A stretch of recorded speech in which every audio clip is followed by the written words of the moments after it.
Assalamualaikum warahmatullahi wabarakatuh. Perkenalkan nama saya Salsabila dengan nomor BP 1901072038 dari kelas 3C3 Akuntansi.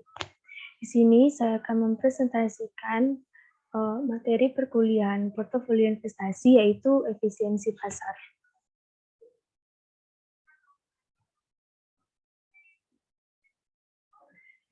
Yang pertama kita akan membahas mengenai teori pasar efisien.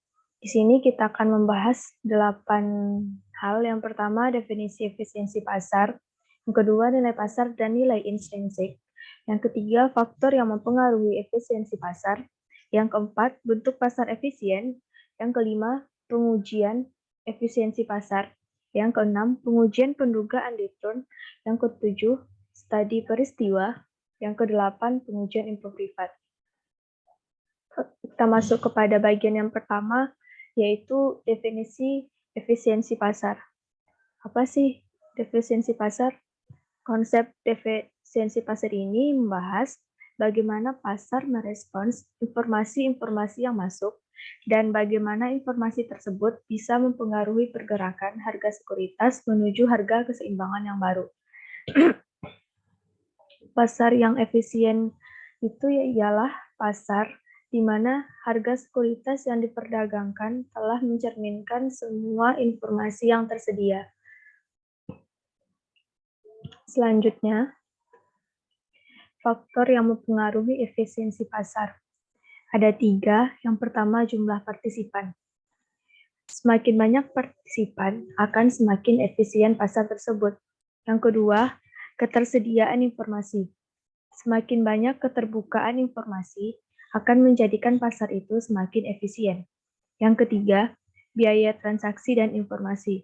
Maksudnya, biaya transaksi yang tinggi dan kurangnya informasi menyebabkan inefisiensi di pasar. Selanjutnya, bentuk dari pasar efisien itu sendiri. Yang pertama, itu ada bentuk lemah. Maksudnya lemah di sini ialah harga sekuritas mencerminkan secara penuh informasi masa lalu. Yang kedua, bentuk pasar setengah kuat. Maksudnya ialah harga sekuritas mencerminkan secara penuh seluruh informasi yang dipublikasikan atau sering disebut dengan all publicly available information. Yang ketiga, bentuk pasar kuat, yaitu harga sekuritas mencerminkan secara penuh seluruh informasi yang dipublikasikan, termasuk informasi privat. Selanjutnya, pengujian efisiensi pasar. Yang pertama, pengujian dilakukan untuk menguji hipotesis pasar efisien, atau yang sering disebut dengan EMH. Yang kedua, pengujian bentuk lemah, yaitu seberapa kuat informasi masa lalu memprediksi return di masa depan. Yang ketiga, pengujian bentuk setengah kuat. Seberapa cepat harga sekuritas merefleksikan info yang dipublikasikan. Yang keempat, pengujian bentuk kuat. Maksudnya di sini, apakah investor mempunyai informasi privat yang tidak terefleksikan di harga sekuritas? Selanjutnya, pengujian pendugaan return. Yang pertama, pengujian ini merupakan pengujian efisiensi pasar bentuk lemah. Yang kedua, jika MAH benar, maka seharusnya perubahan harga masa lalu tidak berhubungan dengan harga sekuritas sekarang. Yang ketiga, pengujian statistik. Pengujian ini menggunakan teknik korelasi dan regresi linear dan run test. Yang keempat, pengujian siklikal. Pengujian ini menggunakan pola-pola harga saham pada siklus atau periode tertentu. Return hari Senin yang lebih rendah dari hari-hari biasa, return bulan Januari lebih besar dari bulan-bulan yang lain. Selanjutnya, studi peristiwa atau sering disebut dengan event study. Di sini itu ada 7 poin. Yang pertama, menguji MAH. Menguji MAH ini merupakan bentuk pasar efisien yang setengah kuat. Yang kedua, mempelajari reaksi pasar. Maksudnya di sini, mempelajari terhadap suatu peristiwa yang infonya dipublikasikan sebagai suatu pengumuman.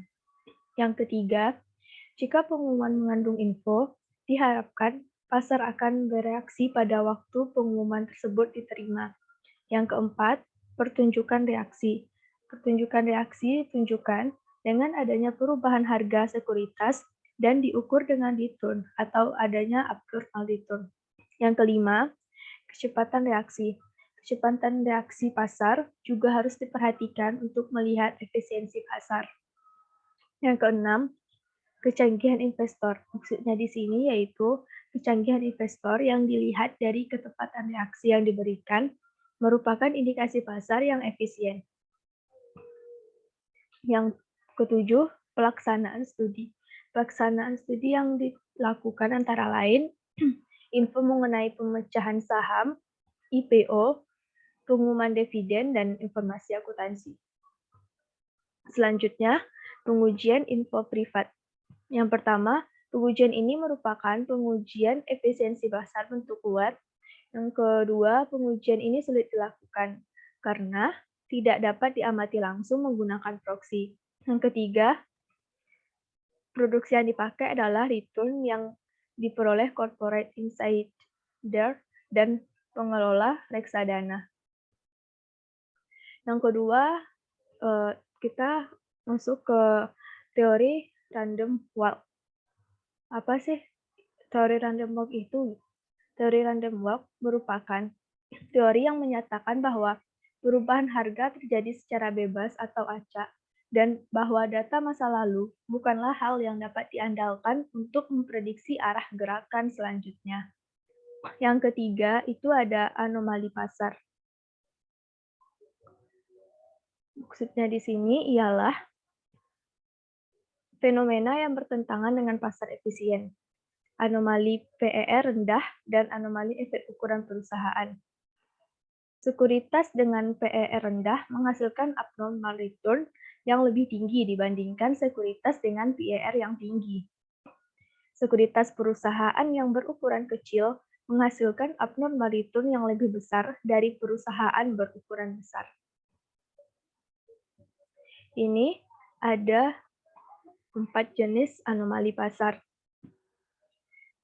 Yang pertama, itu ada anomali peristiwa.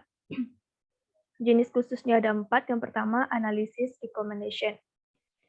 Maksudnya, semakin banyak analisis merekomendasikan untuk membeli suatu saham, semakin tinggi peluang harga akan turun.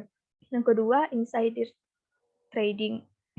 Semakin banyak saham yang dibeli oleh insiders, semakin tinggi kemungkinan harga akan naik.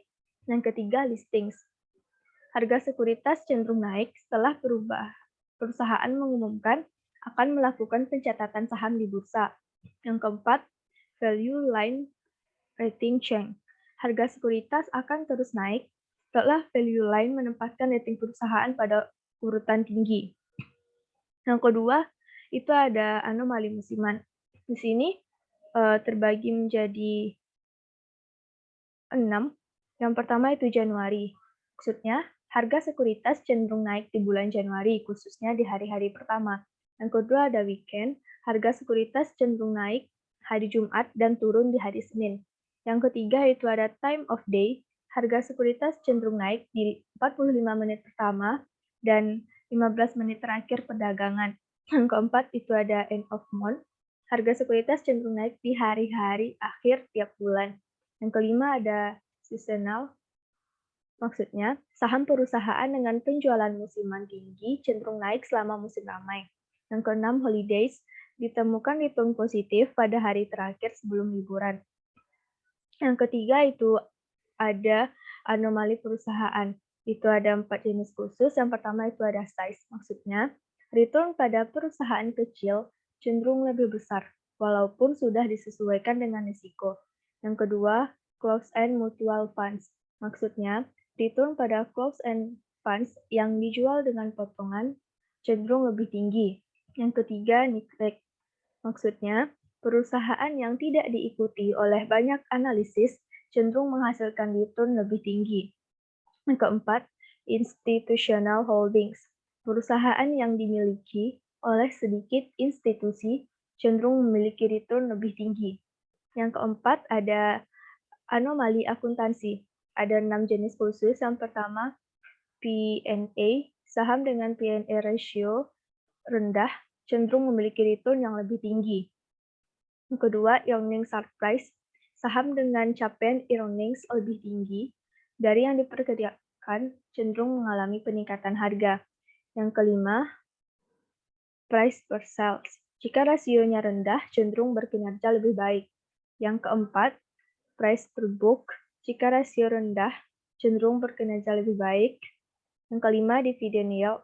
Jika yield-nya tinggi, cenderung berkinerja lebih baik. Dan yang terakhir ada earnings momentum. Maksudnya, saham perusahaan yang tingkat pertumbuhan earnings-nya meningkat cenderung berkinerja lebih baik.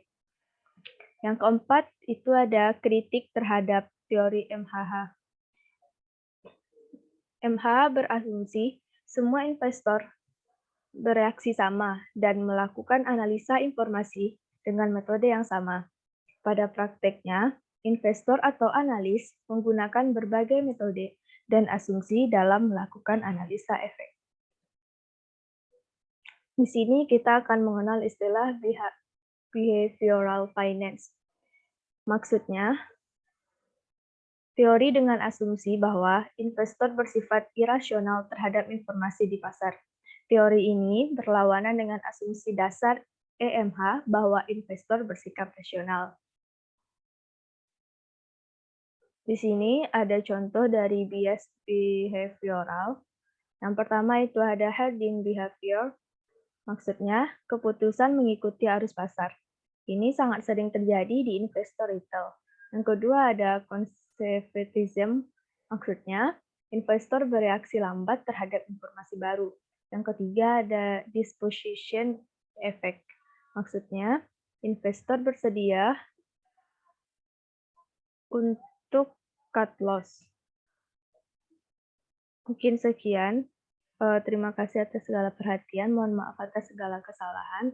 Saya akhiri dengan wabillahi taufiq wal hidayah. Assalamualaikum warahmatullahi wabarakatuh.